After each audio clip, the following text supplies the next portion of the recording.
అపోస్తలుల కార్యాలు 20వ అధ్యాయము 36 నుంచి 38 వచ్చిన వరకు చదువుకున్నాం.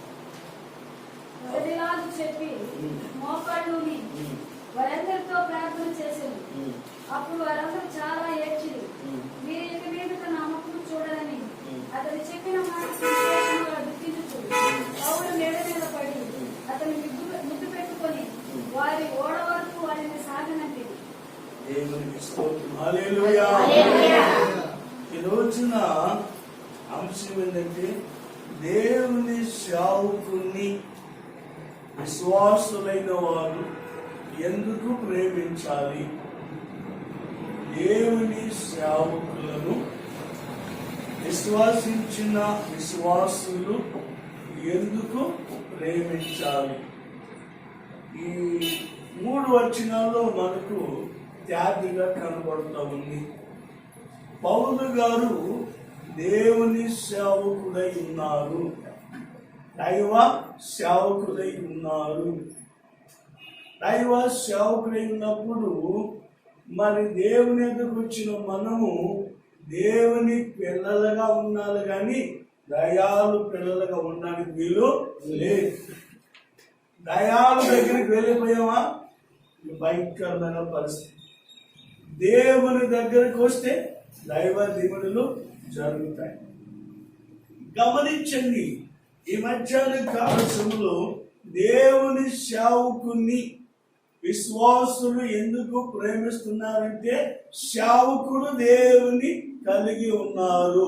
ఎవరిని కలిగి ఉన్నారు? మరి దేవుని ఎదుగు వచ్చిన మనము కూడా ఎవరిని కలిగి ఉండాలి? యాడ కలిగి ఉంటున్నాము? లోకాన్ని కలిగి ఉంటున్నాం, లోక పద్ధతులు కలిగి ఉంటున్నాం, ఇంకా రకరకాలు కలిగి ఉంటున్నాం. బైబిల్ ఏం చెబుతుందో చూడండి. మత్తయి సువార్త 10వ అధ్యాయము 41వ వచనం చదవండి. మత్తయి సువార్త ప్రవక్త అన్ని అంటే ప్రవక్త అంటే ప్రవచించువాడు. జరిగిపోయినవి, జరుగుతున్నవి, జరిగిపోయి వాటిని దేవుడు ఏవైతే బయలుపరుస్తాడో వాటిని తెలియజేసే వారిని ప్రవక్త.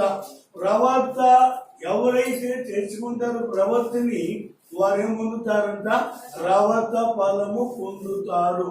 ఇప్పుడు ఫలాలు ఉన్నాయి కదా, జామ ఫలం ఉంది, యాపిల్స్ ఫలం ఉంది, సీతాఫలం ఉంది. ఇప్పుడు వచ్చే సీజన్ అంతా ఈ వర్షానికి సీతాఫలం తినవాకండి, బాగా మనకి యూనివర్సిటీలో అవుతాయి, బలహీన పడతాం. కాబట్టి తినే ఫలాలే తినాలి, కానీ తినని కొన్ని ఫలాలు తినవు. కాబట్టి ప్రవక్త చేర్చుకున్నవాడు ప్రవక్త ఫలం అనిపిస్తారు. నీతిమంతుని చేర్చుకున్నవాడు నీతిమంతునికి ఫలము పొందుతాడు. ఎవరైతే ప్రభు శిష్యుడని ఎరిగి, శిష్యుడంటే ఉదాహరణగా మనకు తెలిసిన వ్యక్తి మరిదాస్ గారే ఉన్నాడు. మరిదాస్కి ప్రభు అప్పుడప్పుడు వస్తున్నాడు కదా మనందరి దగ్గరికి, కుటుంబ ప్రార్థన దగ్గర కానీ మన సంఘ ప్రార్థన. అలాంటి శిష్యుడిని చేర్చుకున్నవాడు శిష్య ఫలము పొందుతాం. ఇప్పుడు చెప్పండి, దైవ సేవకుని విశ్వాసులు ఎందుకు ప్రేమించాలి? దైవ సేవకుని చేసుకుంటే ఏం వస్తాయి చెప్పండి? ఏం ఫలాలు వస్తాయి చెప్పాలి. ఏం ఫలాలు వస్తాయి? మన అమ్మ ఫలాలు ఎన్ని చెప్పాలి. ఎన్ని ఫలాలు ఉన్నాయి? 9 ఉన్నాయి. ఎన్ని ఫలాలు ఉన్నాయమ్మా? గలతీయులకు రాసిన పత్రికలో 9 ఫలాలు ఉన్నాయి. ఈ 9 ఫలాలు విశ్వాసుల జీవితంలో ఉండాలి. అందుకొరకే పౌలు గారు ఆ పట్టణంలో ఉండి, వారి మధ్యలో ఉండి, వారికి దేవుని గురించి పరిచయం చేసి, దేవుని గురించి తెలియచేసి తన ప్రయాణాన్ని కొనసాగి వెళ్ళిపోతూ ఉన్నప్పుడు ఈ ప్రజలు 2 విషయాలు చేశారు, 3 విషయాలు చూపిస్తూ ఉన్నారు. ఏమిటి అనేది ఇప్పుడు మనం చూద్దాం. గమనించండి, దేవుని సేవకుని విశ్వాసులు ఎందుకు ప్రేమిస్తున్నారంటే చూడండి, బైబిల్లో ఏమని చెబుతుందో అక్కడ ఏమన్నా చెప్పండి. 36వ వచనంలో 20:30 అపోస్తలులు. మోకాలు అంటే సేవకుడు చేసిన పని మొట్టమొదటి మోకాలు ఉన్న ప్రార్థన. దేవునికి స్తోత్రం. ఏమన్నారంట పౌలు గారు? మోకాలుని వారు మధ్యలో ప్రార్థన చేసేను. మన దైవ సేవకుడే మోకాలుని ప్రార్థన చేస్తే దేవునికి వచ్చిన విశ్వాసమైన మనము కూడా ఏం చేయాలా? మోకాలు చేస్తున్నాం. మీ మోకాలకి నల్ల మచ్చలు ఉండాలా. నల్ల మచ్చలు గజ్జి మొక్కలు కాదు, పురుగులు మచ్చలు కాదు. గమనించి నల్ల మచ్చ అంటే మోకాలు వేస్తే ఆ అనుభవం జరుగుతుంది. దేవునికి స్తోత్రం. కనుక గమనించండి, పౌలు గారు మొట్టమొదటిగా చేసిన అనుభవం ఏంటంటే వారందరితో కలిసి మోకరించి ప్రార్థన చేసాను. ఎలాంటి ప్రార్థన చేస్తుంటాడు?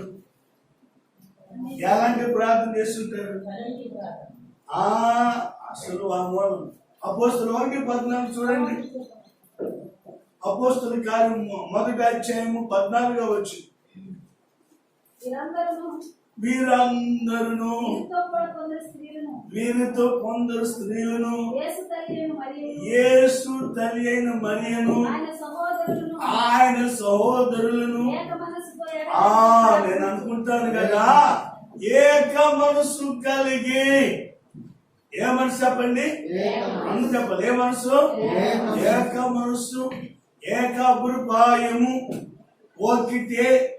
ఒకే బిడ్డలు, ఒకే పిల్లలు అన్నటువంటి భావముతో మోకాలుండి వారి మధ్యలో ప్రార్థన చేసాను.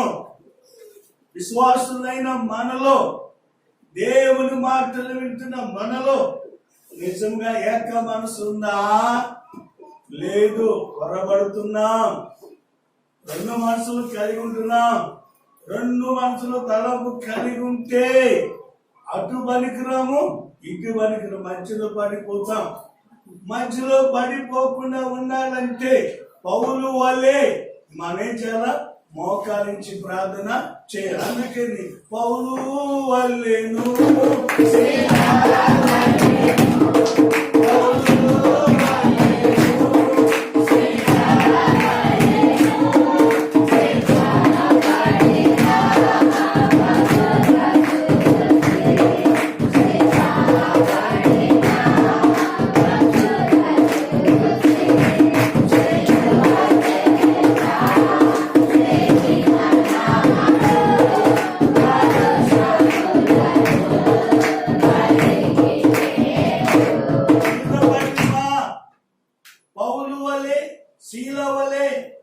వారిని విడిచి వెళుతుండగా వారు సిద్ధపడ్డారు. పౌలు మనతో దేవుణ్ణి పరిచయం చేసి మోకాల ప్రార్థన చేసి మనలను విడిచిపోతున్నారే. గమనించి కాబట్టి పౌలు వలె శీల వలె మోకాల అనుభవం ప్రార్థన మనకు కావాలి. కాబట్టి పౌలు ఏమి చేశారంట? మోకాల ప్రార్థన. ఏం చేశారు చెప్పండి? క్రైస్తవులైన మనము మోకాల అనుభవం కావాలా? బాస్పట్ వేసుకొని మోకరించాలని పక్కన పెట్టి కాళ్ళు తల కింద పెట్టకూడదు. కుర్చీలో ఉండేలా పర్వాలేదు చెప్పండి, కుర్చీల మీద కూర్చొని అలాగ ప్రార్థన చేయకూడదు. మోకాలు. యేసు ప్రభు వారే గెత్సేమనే తోటలో ఏమేశారు చెప్పండి? మరి నీవు నేను వేయటానికి ఏమి? తలలో ఈ మధ్యాహ్న కాల సమయంలో ఈ మాటలు వింటున్న నీవు నేను మోకాలు అనుభవం కావాలి కనుక బైబిల్ మోకాల గురించి ఏం చెబుతుందో చూద్దాం. చూడండి, మొట్టమొదటిగా 95వ కీర్తన 7వ వచనంలోకి రండి. కీర్తనల గ్రంథం 95వ కీర్తన 7వ వచనంలోకి రండి. రండి నమస్కారం చేసి ఏమర్థమంట? సత్కిల పడుతుంది కాదు, సాగిల పడించాలంట మోకరించున్నాం. చూడండి, కీర్తనకారుడు దావీదు భక్తుడు సెలవిస్తున్నాడు, సంగమా మన మడతలు పోవాలంటే మచ్చలు పోవాలంటే దాగులు పోవాలంటే, బలహీనమైన కార్యాలని పోవాలంటే, మన వ్యాధులు పోవాలంటే, మన బాధలు పోవాలంటే, శ్రమలను తప్పించబడాలంటే, దేవుడు కార్యాలు జరిగించాలంటే మనం ఏం చేయాలంట? దేవునికి వచ్చి సాగిలపడి ఏం చేయాలంట? సాష్టాంగ పడి ఏం చేయాలి? మోకరించి ప్రార్థన. ఎందుకు మోకరించి ప్రార్థన చేయాలంటే దేవుడు ఎలాంటి వాడు? దేవుడు ఎలాంటి వాడు? గొప్పవాడు. దేవుడు ఎలాంటి వాడు? గొప్పవాడు. గొప్ప కార్యాలు చేస్తాడా? చెడు కార్యాలు చేస్తాడా? గొప్ప కార్యాలు చేస్తాడా? చిన్న కార్యాలు చేస్తాడా? అందుకని యోహాను పత్రికలో ఉన్నాడు, ఈ లోకములో ఉన్నవాని కంటే మీలో, మీ అంతరంగములో, మీ నోటిలోను, మీ నాలుకలోను, మీ పెదవులోను ఉన్నవాడు గొప్పవాడు. హల్లెలూయా. మనం పాడుతుండగా ప్రభువు గొప్ప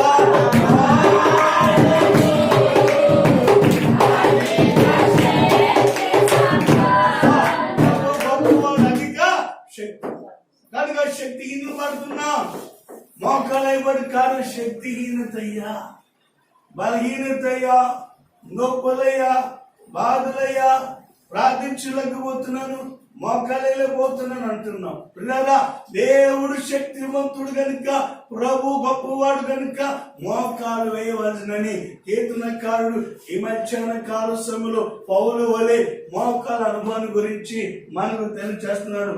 మొదటిగా దేవుడు గొప్పవాడు. రెండవది దేవుడు ఆరాధనకు పాత్రుడు. దేనికి పాత్రుడు చెప్పండి? ఆరాధన. మన ఆరాధన చేసేటప్పుడు ఇలాగే నిలబడుతున్నామే గాని కొంచెం సన్ను ఇట్లా గమనించాలి.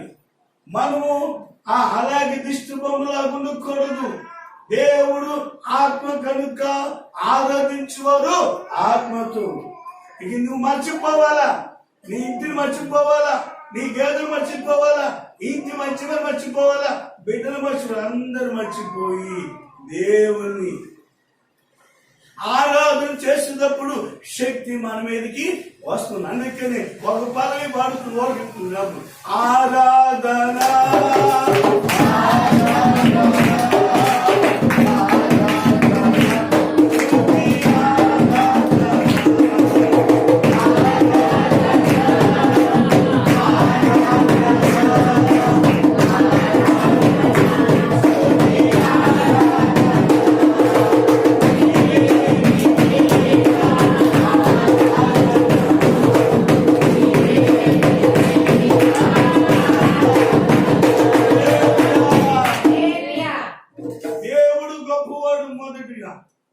రెండవది ఆరాధన పాత్రుడు. మూడవది చూస్తే విశ్వమంతటికి లేక ప్రపంచమంతటికి అధిపతి. హల్లెలూయా. అధికారి అయిన, ఆది సంభూతుడైన ఆయన లేకుండా ఏది కూడా కలగలేదు. ఆయన ద్వారా అధిపతి. అందుకని చాలా మంది ఈ గృహానికి అధిపతి అంటారు, కానీ ఆ గృహంలో దేవుడు ఉన్నాడో దయ్యాలు ఉంటాయి.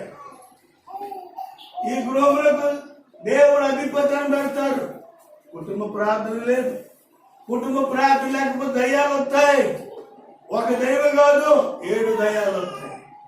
ఆ 7 దయ్యాలు పోవాలంటే ఈ గృహంలో కుటుంబ ప్రార్థన ఉండాలా, తర్వాత జాము ప్రార్థన ఉండాలా, మధ్యాహ్నం ప్రార్థన ఉండాలా, సాయంకాలం ప్రార్థన ఉండాలా, వేకువజాము లేచే ప్రార్థన. అందుకని బైబిల్లో చాలా మంది దినములకు 3 సార్లు చేసిన దైవ బిడ్డలు ఉన్నారు, దినములకు 7 మార్లు చేసిన బిడ్డలు.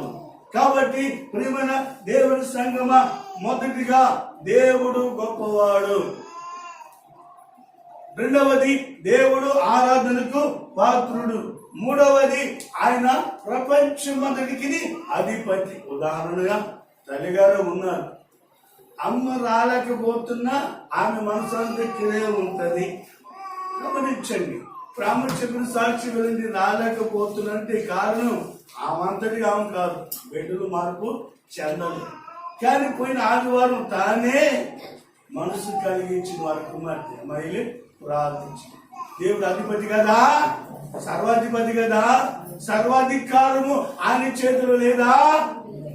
మత్తయి సువార్తలో ఆఖరిలో ఉన్న మాట 28వ అధ్యాయం 10వ వచనంలో నాకు భూమి మీదను పరలోకము నాకేముంది సర్వాధికారం ఇవ్వబడింది. హల్లెలూయా. కాబట్టి మూడవది చూస్తే ప్రపంచమంతటికి అధికారి. మరి అధికారమైన దేవుని యందు మనం ఏం జీవించాలి? ఆనందము. ఏ ఆనందం చెప్పండి? ఆనందము.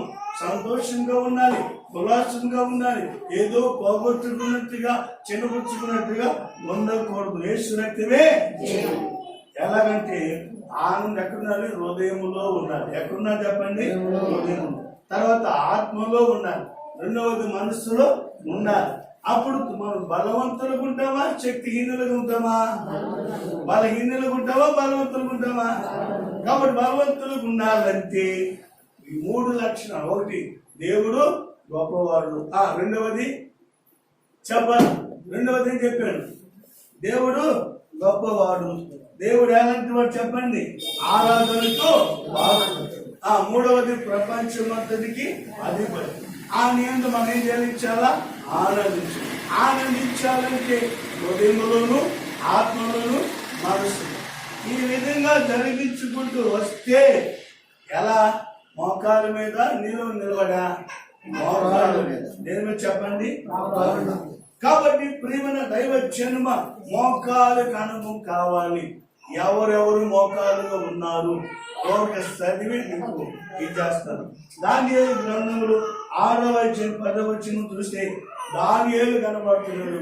యథా ప్రకారముగా తనకు వచ్చే శోధన, తనకు వచ్చే సంభవించే విధానం నుంచి తనున్న గదిలో ఆ ఎదురుగా ఉన్న కిటికీలకు వెళ్ళి ప్రార్థన చేస్తూనే ఉన్నాడు. దినములకు 3 సార్లు మోకాలుండి ప్రార్థన చేసని రాయబడి ఉన్నది. తదుపరి అపోస్తలుల కార్యం 7వ అధ్యాయము 60వ వచనంలో చూస్తే స్టెఫను గారు కూడా ఒట్టితో తాళతో పట్టబడి హింసబడి కూడా మారు మాట ఏం మాట కూడా మాట్లాడకుండా ఉండినప్పుడు తను కూడా మోకాలు ఉండి, తండ్రి మీరేమి చేయించున్నారో నిన్ను ఏమి అనుకుము క్షమించాను. తల్లి నువ్వు క్షమిస్తున్నావా? నీ బిడ్డలు క్షమిస్తున్నావా? భర్తను క్షమిస్తున్నావా? భర్త భార్యను క్షమిస్తున్నావా? ఇద్దరు కలిసి కోడలు క్షమిస్తున్నావా? కోడలు అద్దలను క్షమిస్తున్నావా? గమనించారు. ఒకరు క్షమాపణ కలిగిన వారుగా మాట్లాడతారు. తర్వాత చూస్తే పేతురు గారు అపోస్తలుల కార్యం 9వ అధ్యాయం 40వ వచనం చూస్తే పేతురు గారు కూడా మోకాలు అనిపిస్తుంది. మరి ఈ రోజున మనం మోకాలు వేయాలా వద్దా? చూడండి, ఈ వాక్యం చూడండి. ఫిలిప్పీ 2వ అధ్యాయం 9, 10 వచ్చిన వారు చదివితే ప్రతి వాని మోకాలు యేసు ప్రభు నామములో మంగాలి. హల్లెలూయా. గంచె దినాలు, చివరి దినాలు, భయంకరమైన దినాలు, బలహీన పరిచే దినాల్లో ఉంటున్నాం. ఏ రోజు ఏమి జరుగుతుందో తెలియదు. యవన బిడ్డలారా, తెలియదు. యవన సహోదరి, తెలియదు. హృదయపూర్ణ తల్లులారా, అయితే ఈ మధ్యాహ్న కాల సమయంలో ఈ మాటలు వింటున్నా ఇప్పుడైనా సరే ఆత్మ నేత్రాలు తెరచి మోకాల అనుభవం కలిగినట్లయితే దైవ సేవకులను మనం చేర్చి ఉంటే వారి ఫలము అనుభవిస్తాం. దేవుని స్తోత్రం. రెండవది, విశ్వాసులు వారందరూ ఏమి చేసిరి? అక్కడే చూడండి, ఆ అపోస్తలుల 20వ అధ్యాయం 36వ వచనంలోని వారందరూ ఏం చేశారంట? మోకాళ్ళ ఉండి వారందరితో ప్రార్థన చేసింది. అప్పుడు వారందరూ బహుగా ఏం చేశారంటేమా, ఎప్పుడైనా దైవ సేవకులు తేల్చేవా? దేవుని బిడ్డలు తేల్చేవా? తోటి వారు గమనించారు. వాక్యం చెబుతుంది. నేనంట సేవకులు ఎప్పుడైనా ఏడ్చేమా? సేవకులతో మన కన్నీరు కార్చేమా? బైబిల్ చెబుతుంది ఏడ్చేవారితో ఏడుగుడు అని ఒక మాట రాయబడింది. మరో చోట ఏడ్చేవారితో ఏడవద్దు అని అంటుంది. 2 మాటలు అటు ఉంది, ఇటు ప్లస్ ఉంది, మైనస్ ఉంది. కాబట్టి ఏదేమైనా విశ్వాసులందరూ ఏమి చేశారంటే ఏడ్చారు. సహజంగా ఏడుపు ఎప్పుడు వస్తుంది? మరణ వార్త వింటే ఏడుపు వస్తుంది. అపాయకరమైన వార్త వింటే ఏడుపు వస్తుంది. ఇంకేమైనా 20 గంటలు నొప్పులు వస్తే నొప్పి వస్తుంది. ఇంకేదైనా విషయాలు వింటే నొప్పి వస్తుంది. కానీ ఏడ్చిరి. దావీదు భక్తుడు ఏమంటున్నాడు చూడండి, 30వ కీర్తన 5వ వచనం. 30వ కీర్తన 5వ వచనం. 30వ కీర్తన 5వ వచనం. ఆయన కోపము నిమిషం మాత్రము. దేవుని కోపము నిమిషము మాత్రం ఉంటుంది. ఎప్పుడు మోకాల ప్రార్థన లేకుండా ఉంటే ఆయన దయ ఆయుష్కాలమును. సాయంకాలం ఏడుపు వచ్చి ఏడుపు ఎప్పుడు వచ్చిందంట? పగలంతా బాగానే ఉంటాడు. వాళ్ళు నవ్విత ఇది నవ్విత కవిత ఈ చేస్తా ఉంది. సాయంకాలానికి దిగులు వచ్చి నా మనిషి ఏం బాగలేదు అటో, నాకేది బాగలేదురా ఇచ్చింది. అప్పుడు దేవుని మీద దైవమను లేదు. దేవజనులు చెప్పిన మాటల మీద లక్ష్యం ఉంచలేదు, విశ్వాసం ఉంచలేదు, బలహీన పడ్డాం. ఎప్పుడైనా సరే సాయంకాలం ఏడో అక్కడ ఉంటుంది చూడండి. ఏడ్చిన తర్వాత ఏముంది అక్కడ? ఉదయం వస్తుందంట. దేవునికి స్తోత్రం.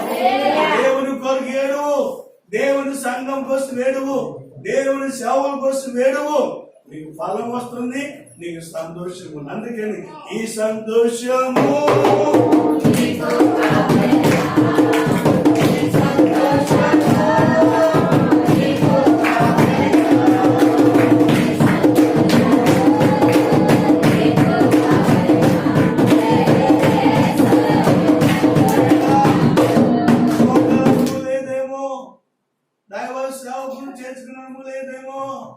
ఇప్పుడు సమీపించేది. ఎవరు సమీపించేది? ఈ సంతోషం నీకు కావాలని. నేడే అంటే ఈ దినమే, ఈ సుదినమే, ఈ భాగ్య దినమే. నిజంగా పిల్లరా, ఈ వర్షాలు నెల్లూరు తమిళనాడు ప్రాంతంలో ఎంత మునిగిపోతా ఉంది. మనం నైన్ చాలా వరకు మన ఇళ్లలోకి నీరు వచ్చింది కానీ అల్లాడిపోతుంది. ఏదేమైనా దేవుని స్థితిగతులు ఉంచినప్పుడు ఏడవద్దు. ఒకవేళ ఏడ్చినా ఉదయాన్నే ఏమవుతుంది చెప్పండి? సంతోషం. అందుకని దేవుడు నీ దుఃఖ దినములు సంతోషముగా మారును. హల్లెలూయా. మారింది, సంతోషం వచ్చింది, సంతోషం వచ్చింది. ఉదాహరణగా అంకులే ఉన్నాడు ఆనందరావు గారు. నేను ఆ నుంచి వస్తున్నా కానీ బండి మీద వెళ్తున్నా, నన్ను చూడలేదు అనుకున్నా. ఆ రోజు సాయంత్రం మరుసటి రోజు కనుక చెప్తున్నాను, అయ్యా మిమ్మల్ని చూసాను కానీ వర్షం వచ్చేసరికి అక్కడికి వెళ్ళాను. ఆ షెడ్ లో ఉన్న కర్ర పడిపోయింది. బాధపడినాం. ఆయన ప్రార్థించాం. ప్రభు నామములో ఆయన దేవుడు ఏం చేశాడు? స్వస్థతనిచ్చాడు. హల్లెలూయా. దుఃఖము మర్చాడు, సంతోష దినములు ఉంది. ఈ రోజున మా మంచి ఏమిచ్చాడు? సాక్ష్యం. అవును పిల్లరా, సాక్ష్యం అంటే కనిన వినిన సంగతులు ఏదో చాలా ఉంటుంది సాక్ష్యం. గమనించండి. ఒకటి, సాయంకాలమున ఏడుపు వచ్చును. ఆ ఏడుపు వచ్చిన రాత్రంతా ఏడ్చిన మన ఉదయంలో ఏమవుతుంది? సంతోషం. రెండవదిగా చూద్దాం, ఎవరెవరు ఏడ్చిరి. లోక సువార్త 7వ అధ్యాయము 38వ వచనంలో చూస్తే ఒక స్త్రీ కనబడుతూ ఉంటుంది. ఆ స్త్రీ భయంకరమైన పాపి, పాపాత్మరాలు. అయితే ఆ ప్రాంతంలో ఉన్న ఒక ఇంటికి వచ్చాడు. చూడండి, లోకస్వార్త 7:38. ఆ ఊరిలో ఉన్న పాపాత్మురాలైన ఒక స్త్రీ యేసు పరిసయ్యుల యొద్ద భోజనమునకు కూర్చుని ఉన్నాడని తెలుసుకొని ఒక గుడ్డలో అత్తరు తీసుకుని వచ్చి వెనక తట్టు ఆయన పాదముల యొద్ద నిలబడి ఏడ్చుచు కన్నీళ్లతో ఆయన పాదములను చూసేనా? ప్రభువారు చూసి విన్నది అంతే. అత్తరుబడి తీసుకొని వచ్చింది, ఒట్టిగా రాలా. ప్రార్థన అంటే మనం ఒట్టి చేతులతో వస్తాం, రిష్ట హస్తాలతో వస్తాం. రాలా.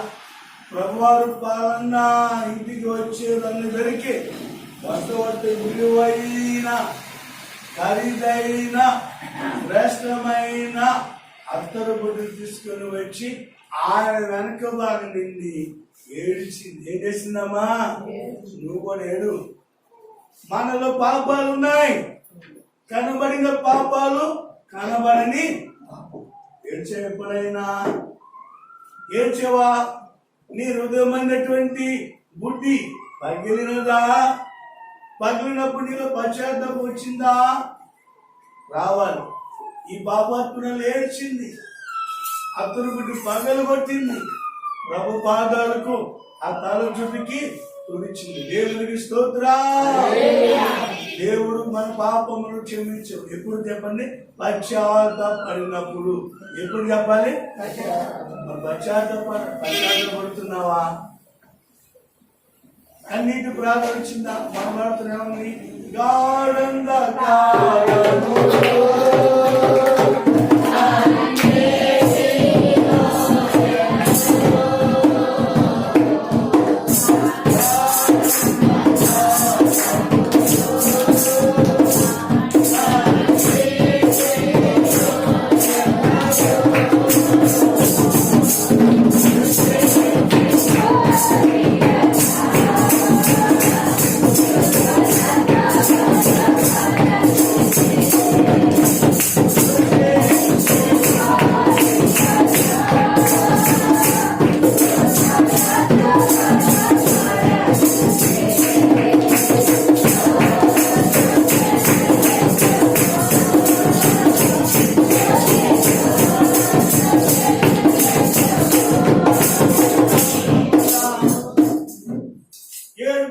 ప్రార్థన ఉందా? పశ్చాత్తమైన ప్రార్థన ఉందా? అలాంటి ప్రార్థన ఉంటే శారీరకమైన పాపాలు, అంతరాత్మ పాపములు యేసు రక్తములను కాచిన అమ్మును రక్తములను కడిగి శుద్ధి చేయను గాక. మన యొక్క పాపమును తుడిచివేసి శుద్ధ హృదయం అనుగ్రహించును గాక. మన కుటుంబంలో శాంతి సమాధానం కలుగును గాక. విలువైన జీవితం, కుటుంబం ఐక్య సమాధానం కలిగించును గాక. కాబట్టి ఎవరు వేశాడు? మొదటిగా పాపత్వ స్త్రీ ఏడ్చింది. ఈ పాపత్వ స్త్రీ ఏడ్చింది. ప్రభువారికి అర్థమైపోయింది ఏడ్చిందంటే పాపే. ఇలారా దేవుని వైపు, దేవుని వాక్య వైపు, దేవుని మాటలకు లక్ష్యం ఉంచి మొట్టమొదటిగా వారందరితో పౌలు గారు ఏం చేశాడు? ప్రార్థన. ఎలాంటి ప్రార్థన? ఏక మనసుతో ప్రార్థన, మోకాలతో ప్రార్థన. రెండవదిగా చూస్తే గమనించండి ప్రియమైన బిడ్డలారా, అట్టి వారందరూ పౌలు గారు మా మధ్యలో ఉండకుండా వెళ్ళబోతున్నారని ఆయన గురించి ఏం చేశారు? ఏడుస్తుంది. కనుక ఏడుపుని గురించి బైబిల్లో ఏమి చెబుతుందంటే సాయంకాలమున ఏడుపు వచ్చింది, ఉదయాన్నే ఏమవుతుంది? సంతోషం. మరి ఎవరు ఏడ్చారు? పాపాత్ములైన స్త్రీ. నాలో పాపము లేదు అంటని వీలు లేదు.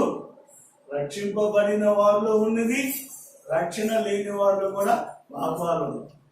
కాబట్టి పాపములు మనం ఏం చేయాలా? ఒప్పుకొని విడిచిపెట్టి పశ్చాత్తాపడాలి. రెండవది ఎవరంటే మరియ కనబడుతా ఉంది. దేవుని వాక్యం యోహాను సువార్త 20వ అధ్యాయములో 11వ వచనములో యేసు ప్రభువారు సమాధి చేయబడ్డాడు, పట్టబడ్డాడు, లేఖనముల ప్రకారం 3వ దినమున లేస్తానని చెప్పిన మాట ప్రకారం మరియ ఎక్కడికి వెళ్ళింది? సమాధులు ఎవరు ఉంటారంటే సమాధులు దుర్వాసన, మరణపు వాసన, భయంకరము, చీకటి ఉండలేము. ఈ రోజుల్లో మనలో కూడా ఈ లక్షణాలు ఉన్నాయి. అయినా ప్రభువారు లేస్తారని చెప్పని వెళ్ళింది, విశ్వాసించింది, నమ్మకించింది, ఏకభావం తెలియని నమ్మిన ప్రకారంగా ఆమె వెళ్ళింది. అందరికి యేసు ప్రభువారు లేచి తండ్రి యొద్దకు వెళ్ళిపోయాడు. దేవుడి స్తోత్రం. వెళ్ళిన వాడు అక్కడ ఉన్నాడు, తండ్రి వద్ద నేను రాబోతున్నాడు. యేసు రాజుగా వచ్చుచున్నాడు, భూలోకమంతా యేసు రాజుగా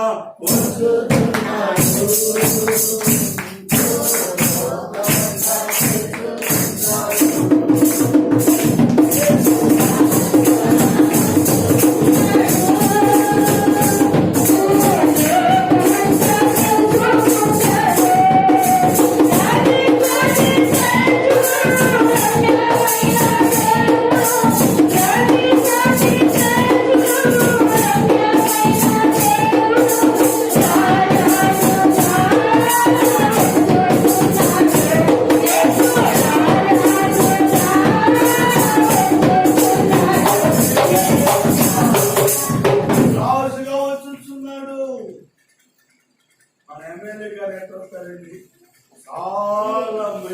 మంచి డ్రెస్ నీట్గా. ఆయన వచ్చినప్పుడు ఎవరున్నారు కనుక ఎవరున్నారు చెప్పండి, బాడీ గార్డ్స్ ఉంటున్నారు. కానీ మనకి ఏ గార్డు లేదు, యేసయ్య దూతలే. హల్లెలూయా. కాబట్టి ఈ మధ్యాహ్న కాల సమయంలో మరియా సమాధి దగ్గరికి వెళ్ళినది. యేసుని ఎవరో ఎత్తుకుపోయారో చెప్పిన మాటను మరచిపోయింది. ఈ సమయంలో నీవు మర్చిపోయామో, యేసయ్య లేఖన ప్రకారం లేస్తాడు, తండ్రి వద్దకు వెళ్తాడు, తిరిగి వస్తాడు, మర్చిపోయామో. యేసయ్య లేడని ఎడుతున్నావా? యేసయ్య ఎక్కడ లేడు. ఎక్కడున్నాడు? 2 3 నా నామ పేరు ఎక్కడైతే ఉన్నారో వారి మధ్యలో ఉంటాడు. కాబట్టి ఇప్పుడు మన మధ్యలో ఉన్నాడా లేడా? హల్లెలూయా. సందేహం పడవద్దు, అవిశ్వాసం పడవద్దు, కంగారు పడవద్దు, కలవరం పడవద్దు. ఎందుకో తెలుసా? మనము దేవుని యందు విశ్వాసం ఉంచున్నాం. మనం ఎవరు చేర్చుకున్నాం చెప్పండి? దేవుని సేవకుని చేర్చుకున్నాం. వానితో పాటు మనం ఏం చేసాం? మోకరించాం. హల్లెలూయా. మోకాల ప్రార్థన ఉంది, బలమైన ప్రార్థన ఉంది కనుక మన భయపడిన అవసరం లేదు. తర్వాత ఎవరు వేర్చారు? 3వ వ్యక్తిగా చూస్తే నీ కొరకు నా కొరకు ప్రాణం పెట్టిన మన ప్రభువైన యేసు. లూకా సువార్త 19వ అధ్యాయం 41వ వచనం. ఎందుకంటే ఇదంతా వివరించాలని చాలా టైం పట్టింది. నేను క్లుప్తంగా వెళ్తున్నాను. 19:45 లూకా సువార్త 19. వారు పట్టణమునకు సమీపించినప్పుడు, ఏ పట్టణం ఇది? యెరూషలేము పట్టణము చూచి ఏడ్చుచున్నారు. పిల్లరా, బాబుల ప్రాంతములో, ఈ ప్రాంతము యొక్క పరిస్థితుల్లో మన ప్రాంత పేరు చూచి యేసు ప్రభు వారు ఏడ్చుచున్నారు.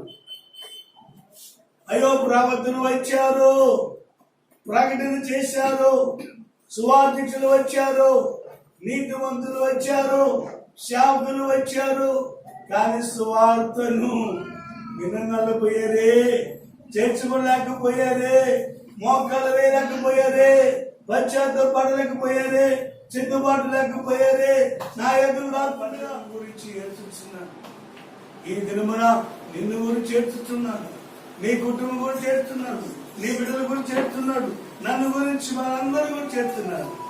అయితే యేసయ్య సంతోషించాలంటే, యేసయ్య ఆనందించాలంటే, యేసయ్యలో మనలో ఉండాలంటే మనం పొందాలి, మారు మనసు పొందాలి. ఏమన్నాలి? మారు మనసు పొందిన వాళ్ళే, బాప్తిసం పొందిన వాళ్ళే, ఆత్మను పొందిన వాళ్ళే, అపోస్తుల బోధ కలిగిన వాళ్ళే, సహవాసం కలిగిన వారే, ఎడతెగా జీవితంలో కలిగిన వారే ఈ మోకాల అనుభవం కలిగి ఉంటారు. వారే ఏక మనసు కలిగి ఉంటారు. అతి వారు సేవకులు ఏమనుకుంటారంటే ముందు ఏర్పాటు చేస్తారు. దేవుని స్తోత్రం. 3వదిగా చూస్తే ఈ విశ్వాసులందరూ ఏం చేశారు? ఏడ్చారని చూశారు. 3వదిగా చూస్తే ఈ విశ్వాసులు ఏమి చేశారు? అక్కడే అపోస్తుల కార్యం 20వ అధ్యాయంలోని 36వ వచనంలో చూడండి. వారు బహుగా ఏడ్చింది, మీరు ఇక మీదట నా ముఖము చూడరని పౌలు గారు చెప్పిన మాటకు ముఖ్యముగా, అంటే విశేషముగా ఉంది, ముఖ్యముగా వారు దుఃఖించిరి. పౌలు మేడ మీద పడి అతను ఏం చేశారంట? ముద్దు పెంచుతుంది. మొట్టమొదటిగా దుఃఖించింది. నీ కుటుంబం కోసం దుఃఖిస్తున్నావా? నీ బిడ్డల కోసం దుఃఖిస్తున్నావా? దుఃఖించుతున్నావు. దుఃఖించాలి. విశేషముగా వారు దుఃఖించిరి. దినములు సటమని దుఃఖిస్తున్నావా? సమయం లేదని దుఃఖిస్తున్నావా? సమయం ఇదే. ఇది అనుకూలమైన సమయం. ఇది అనుకూలమైన ఇదే రక్షణ. ఇది గొప్ప రక్షణ. మనం పొందిన రక్షణ లేని యవనస్తులైన వారు యవనస్తులకు చెప్పాలి.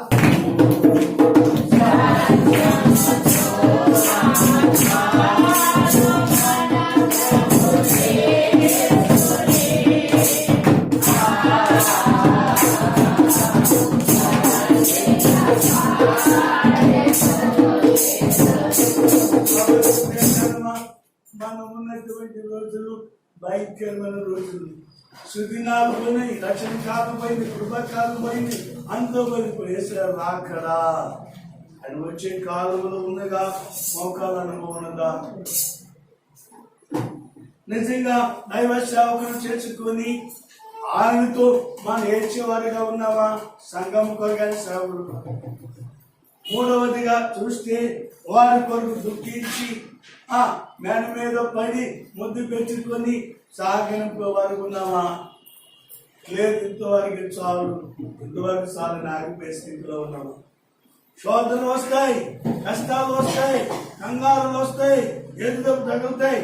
ఆయన వెనక వైపు మాత్రం చూడు, ఎటు ఉన్నాడు, ముందే ఉన్నాడు. హల్లెలూయా, హల్లెలూయా. ఎవరి వైపు చూడాలి మనం? వెనక వైపు చూస్తే ఏమవుతాం? ఎవరు అందించి ఉప్పిస్తాము, పేరు ఉప్పిస్తామే, కానీ దాని ఏమన్నదో సారం ఉండదు. సారం వేరు, నిస్సారం వేరు. సారం కలిగితే ఎదుగుదలను, నిస్సారంగా ఉంటే కరగదు కది, కరిగేవారుగా ఉండాలి. ఈ వాక్యం వింటున్న దేవుని పిల్లలారా, దేవుని సంగమా, నా వాక్యం ముగించుకొని పోతున్నాం. ప్రభు రాబోతుంది. ఎందుకు దైవ సేవకులను విశ్వాసులు ప్రేమించడంలో 3 విషయాలు మనం గమనించి, ప్రేమిస్తున్నావా? ఆరాధిస్తున్నాం, ప్రార్థిస్తున్నాం, బ్రతుకుబడి కానుకలిస్తున్నాం, బద్దవంతిస్తున్నాం, మరి దేవునికి చేసే అర్పణ చేసి వెళ్తున్నాం. మంచిదే. మోకాల అనుభవం ఉందా? మోకాల అనుభవం ఉందా?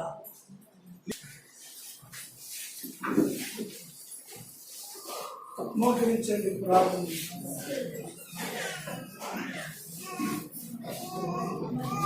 ఇందు నిమిత్తం మనం ప్రేమించలేకపోతున్నాం, ఇందు నిమిత్తము త్యాగలేకపోతున్నాం,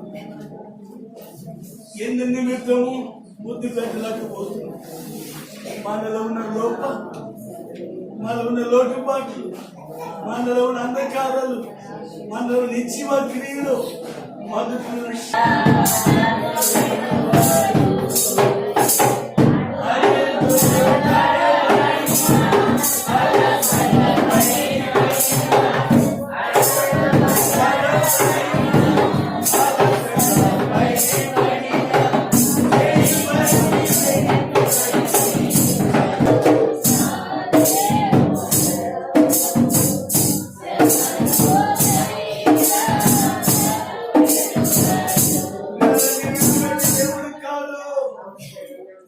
నడిపించే దేవుడు, సాగినంప దేవుడు, మన పరిస్థితి వచ్చిన ఆ స్థలములలో నెమ్మదించే దేవుడు. ఈ లోకముల బిడ్డల కోసం దుఃఖిస్తాం, వస్త్రం కోసం దుఃఖిస్తాం, అప్పుల వాళ్ళు దుఃఖిస్తాం. ఏసే రాజ్యములో అయితే సంతోషం, ఆనంద భాగ్యం. ప్రారంభం మొదలుకొని ముగింపు వారు కూడా క్రమముగా నడిపించిన వందనాలు. వర్షము ఆటంకం అయినప్పటికీ కూడా విచారించాను, దుఃఖించాను.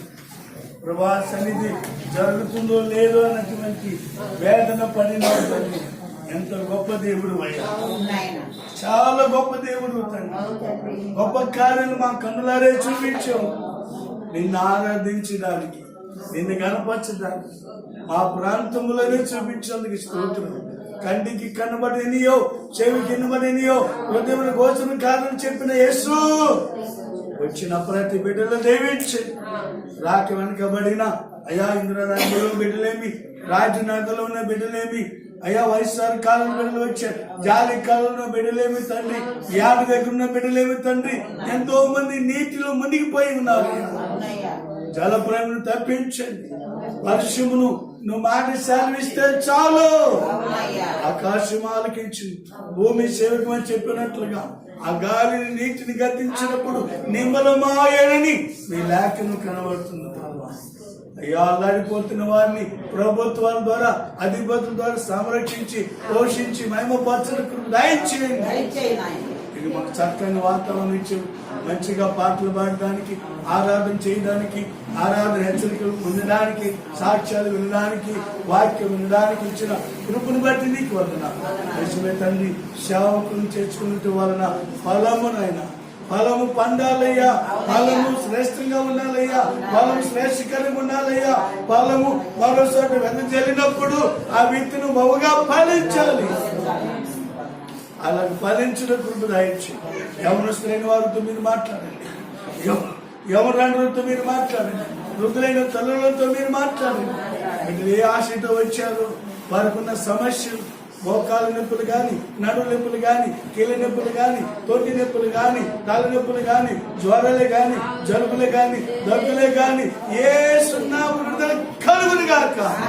ఈ వర్షం వలన ఎవరికి ఏమంత రాకుండా అందరూ ఆరోగ్యవంతులుగా, దీనశవంతులుగా చేయమని ప్రార్థిస్తున్నారు. ఈ సంఘము ఇంకా అభివృద్ధి పరచండి, ఇంప్రూవ్ చేయండి, మహా అభివృద్ధి చేయమని ప్రార్థిస్తున్నారు. బిడ్డలు తీసుకుని వచ్చిన పెడికలను దీవించండి, కానుకలను దీవించండి, 30, 60, 100 ఫలించండి. ఆకాశపడు చాలా విస్తారమైన దీవెనలు వారి కుటుంబానికి, వారి జీవితంలో, వారి కష్టాజితములు, వ్యాపారంలో అనుగ్రహించబడును గాక. బిడ్డలు ఏవైతే ఆశతో వచ్చారు, ఆశగల తృప్తిపరిచి మేము పొందుతాం. తిరిగి నాయన సాయంకాలం జరుగుతున్న కోరిక, తెల్లవారుజాము జరుగుతున్న కోరిక, రాత్రికాలం జరుగుతున్న కోరిక, మా ముందు ఉంచబడినటువంటి ఆ జన్మ పండుగ విషయాల్లో కూడా స్త్రీలతోనూ, పురుషులతోనూ, గ్రామంతోనూ అందరితో మీరు మాట్లాడి ఏక మనసు కలిగి ఒకరి హెచ్చరిక చేసుకుంటూ ముందుకు సాగడానికి కృప దయచేయండి. మా గృహాలకు వెళ్తున్న వాతావరణ సాధన పరచుకుని కృపాక్షేమంలో ఉంచండి. మరలా మేమందరూ కలుసుకొని ప్రార్థించు వారికి కొన్ని సరిగ్గా ఉంచున్నాను.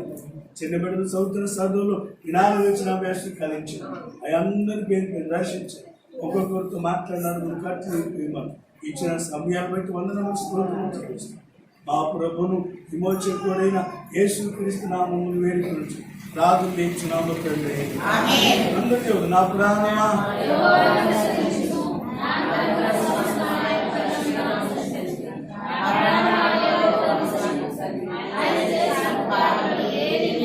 తండ్రి అయిన దేవుని ప్రేమయు, కుమారుడైన యేసుక్రీస్తు వారి కృపయు, పరిశుద్ధాత్మని సహవాసం కూడిన మనకును సకల పరిశుద్ధులకు సదా తోడై ఉండి నడిపించి వర్ధలపై చేయనుగాక.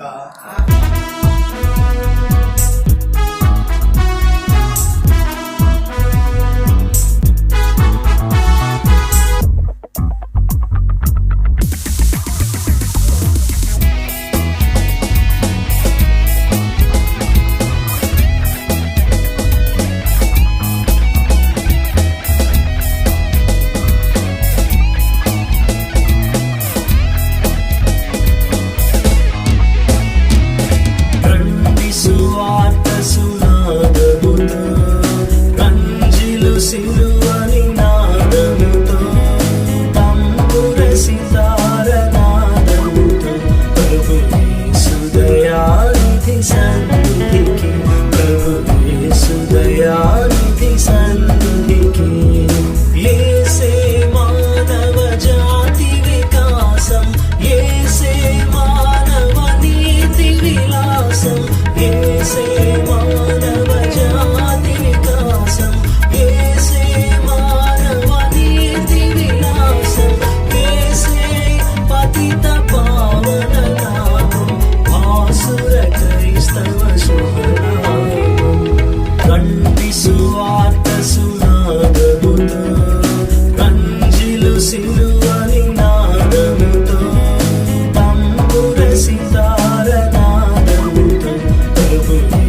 సువార్త సునాదముతో కంజిలు సిలువని నాదముతో తంబుర సితార నాదముతో ప్రభు యేసు దయానిధి సన్నిధికి ప్రభు యేసు దయానిధి సన్నిధికి